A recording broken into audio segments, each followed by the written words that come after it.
Hey, welcome back. And I totally did not record this video Friday after mowing my lawn. Absolutely not. I would never do that to you people. I just talked about JT and Davra, the protagonists of this. Storming Amaragosa has two protagonists, but it has three main villains. The first one, might as well get the one who is the main villain of the Amaragosa trilogy out of the way, and that is one Colonel Lucius Cray. And at some point, I think in second wave, I kind of established that he wasn't really a colonel, he just appointed himself one. So what it is Cray is this veteran of what's known as the polygamy wars. Now there's polygamy in the compact. I mean, there's a world where the Mormons went and they went, hey, we can actually let some of these other sects be legitimized again. And everybody's happy as long as nobody's getting hurt. Well, this one colony decided they wanted to force the issue on other people. And first they started doing it on their own planet, and then they started doing it on their parent world called Deseret. That didn't take too kindly to that. And the compact was like, yeah, it's an internal matter. We're just going to let it go. And then they started going to other compact worlds. There's a scene for a later novel that I since deleted. Maybe I'll put it in a newsletter as a deleted scene, where Suicide fends off one of these radicals. And that's sort of the catalyst for her getting into the Navy after her husband is killed.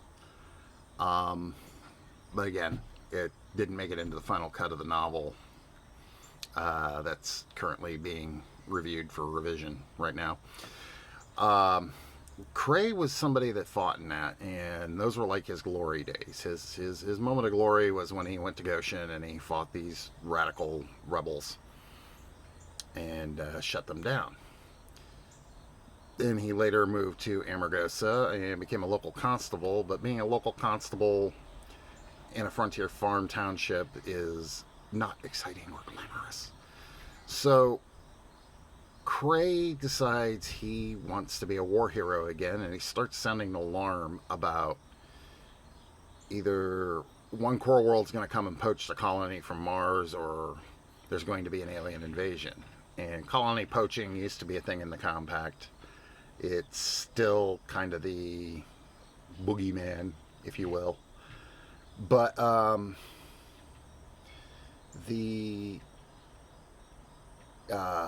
alien invasion, that's kind of a true thing, because 10, 15 years prior, there's a race called the Laputans, and the compact had what they called a war of first contact with them. The Laputans they see a new race, and they're like, let's fight them and see what they're made of, and then that's how they say hello, is by shooting you.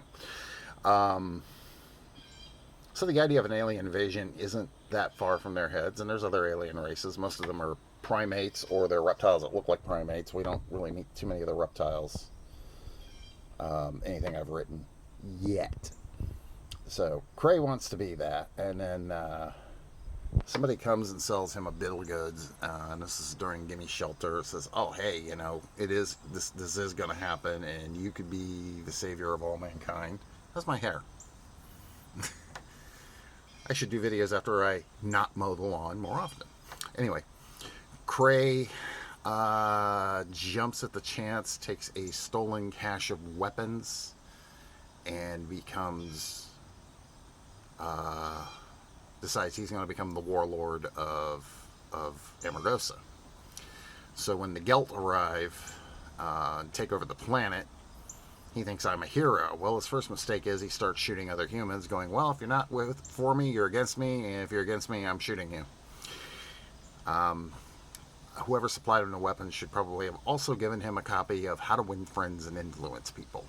So Cray doesn't just want to win the war, he wants to win the war with him on top. And so Storming Amaragosa, he's actually Davra's main antagonist. As far as she is concerned, he caused all this trouble, and he is the one to blame for it. Never mind that the Gelt came in and illegally took the planet, by their own law. Excuse me. By their own law. So, Cray is the bigger problem. She figures once he's gone, the rest of the resistance can take care of the Gelt. The compact will come soon enough and take care of the Gelt. And that's the way she sees it. Eric Iwano he is undercover in Cray's camp, pretending to have switched sides. And they together are going to try to bring him down and possibly bring down the latest Gelt overlord. Which brings us to our next antagonist, Loral Farad. It's a new Amaragosa novel, so we have a new Loral overlord because I keep killing them off. First one I killed off before the children of Amaragosa even began. Actually, if you read The Roots of War, I would say within the first 5 or 6 chapters, when the Gelt have established their beachhead on Amaragosa, he's already dead. Because my books have a tendency to overlap. The first 3 actually overlap quite nicely. So we had Loral Umish, and he's kind of this arrogant warrior type, thinks he's going to be the sovereign of the realm someday, and decides he cons Tishla's, well, at the time it's her master, later her husband, into invading a colony called Gilead. And while he's at it, Loral Umish, or Loral Jorl, rather, the original Loral, will go and pacify a colony called Amaragosa, which he calls Sial, for Kai. And then, of course, when Kai discovers that this is a ruse, it's illegal, and they're actually making war on this rather powerful entity of aliens called the Compact, he confronts Loral Jorl and is killed, which, through a quirk in Gelt law, makes Tishla his wife because she's carrying his twins. So anyway, I digress. Tishla comes back and says, nope, your claim's illegitimate, cons Jorl's son Umish into fighting him as her champion in a challenge before the sovereign, the supreme leader of, well, it's all Gelt at this point, but eventually, like humans, they tend to get a little fragmented as the series goes on.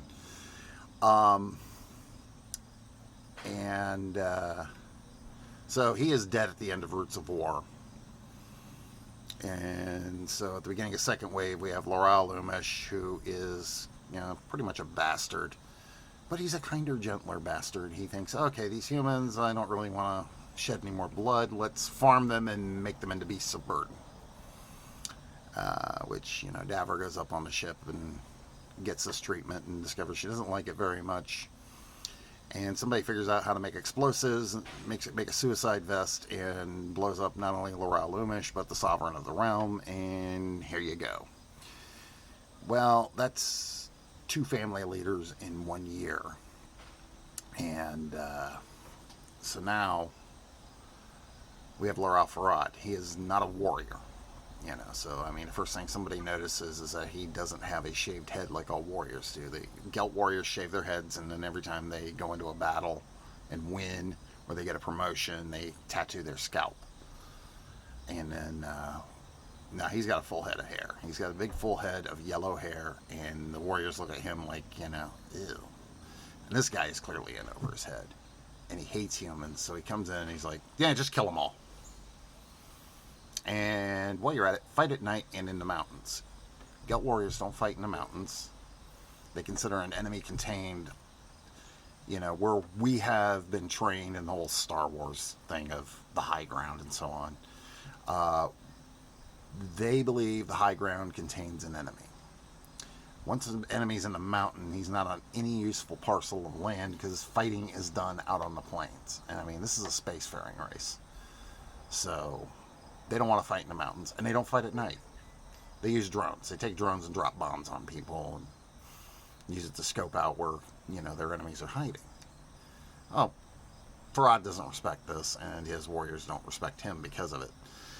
And he wants Patish, who was the wife of his cousin who was killed the previous year. He wants her. He's like, I want an heir. She is the most beautiful Gelt woman I have ever seen.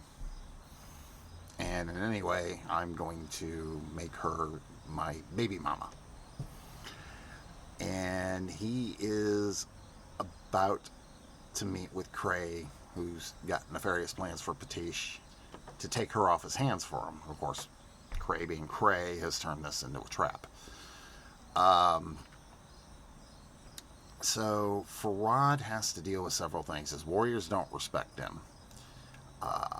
He, in fact, kills several of them just simply because he doesn't, they talk back to him. He has Gelt troops defecting. Some of them actually throw down their weapons and throw them with the humans. And of course, there is the character of Chapan is going around recruiting Gelt settlers and disgruntled Gelt troops and saying, you know what, if you help me overthrow Farad, I'll see to it that you can stay here on Amaragosa. I mean, you guys didn't come here by choice, so why shouldn't you be allowed to stay? It's like, just, help us get our land back, and, there's plenty of room for everybody. Farad doesn't like that. And then there's the question of Deming, which is a city that they wanted to use to build a mechanized army. They wanted to build their own army of Terminators and Cylons. And this 14-year-old girl in a hood, human girl in a hood, well, she's probably 15 at this point, leads an army of disgruntled Gelt settlers, Lycants, which are supposed to be just wild animals. They're not supposed to be intelligent. And humans take over the city, reprogram all the mechs that have been built. And all of a sudden, there's this huge army, well-armed army that is marching south towards one of the Gelt strongholds and then eventually to Lucius Cray. So Farad's kind of screwed from the moment he sets foot on the planet. And in the first scene we see him in, one of the people who's screwing him is the entire series, in fact, the entire franchises, we'll call this a franchise, the big baddie, Marcus Lightman. And I have to admit that when I came up with Lightman, I was just trying to come up with a con artist to, set off the war, and then he was probably going to get killed or disappeared or whatever. And I thought, wait a minute, what if he's, it's like, think of, what if Jar Jar Binks was the real Sith Lord? Well, he's no Jar Jar Binks, but he is a bit like Littlefinger. So Marcus Lightman, who is also Mark Catagaris, who is also Mr. Luxholm, and he's got another name that shows up in a couple of the novellas, also shows up in Storming Amaragosa. He's not what you think he is, and by now he is near the pinnacle of power in the Compact, just simply because people in his way have a habit of dying, and oh, I'm sorry, let me reluctantly take over this role for my friend, my dear friend who was taken from us so soon. He is a manipulative bastard, and we finally learn who and what he is, somewhat. We find out what Juno is. There's a Juno Corp that's been dismantled, but there was something behind Juno Corp. And it's infiltrated its way into the Compact's biggest corporate entity, into the Compact itself. And they're not happy that the core world of Metis, which was over the colony of Gilead originally, which is now Hanar, that Metis is letting it go its own way and saying, you know what? Yeah, this Tishla is a illegitimate leader, but we love what she's done with the place. Oh, he's not happy about that. And his job is, it becomes kind of clear that he wants to control human evolution. He wants to control who becomes an AI. He wants to control who becomes immortal. He wants to control how people live forever and what their role's going to be. He wants to control all that. And I don't come out and say it, but I kind of imply it that he wants to commoditize it, whereas you have another group called the Thulians, and they're just humans that have indefinite lifespans, and they want everybody to have it, and they don't care who gets it, and they don't care how they get it. And so Lightman is about 500 years old, and he looks like he's probably in his mid-40s. He, like I said, think about Littlefinger from Game of Thrones. He's Littlefinger. So imagine a 500-year-old Littlefinger that's had all this time to scheme and connive and lie his way to the top, and now it's in reach. And the problem is, it's about to be, he stands to lose everything due to the efforts of, well, 5 meddling kids and 1 special forces soldier who happens to be a Japanese girl with a katana. So, and those are my big bad baddies, my villains, those who have turned to the dark side and taken all the cookies. So, anyway, be back in a little bit just to talk about my 2 favorite supporting characters. Again, if you've been following along today, there's 2 ways to win prizes. You can ask me questions for the Q&A around 2 p.m. Or you can answer 3 questions of mine. I would greatly appreciate that. You can put that in the comments below, comments on YouTube. This is getting uploaded to YouTube first because it's just easier to share that way.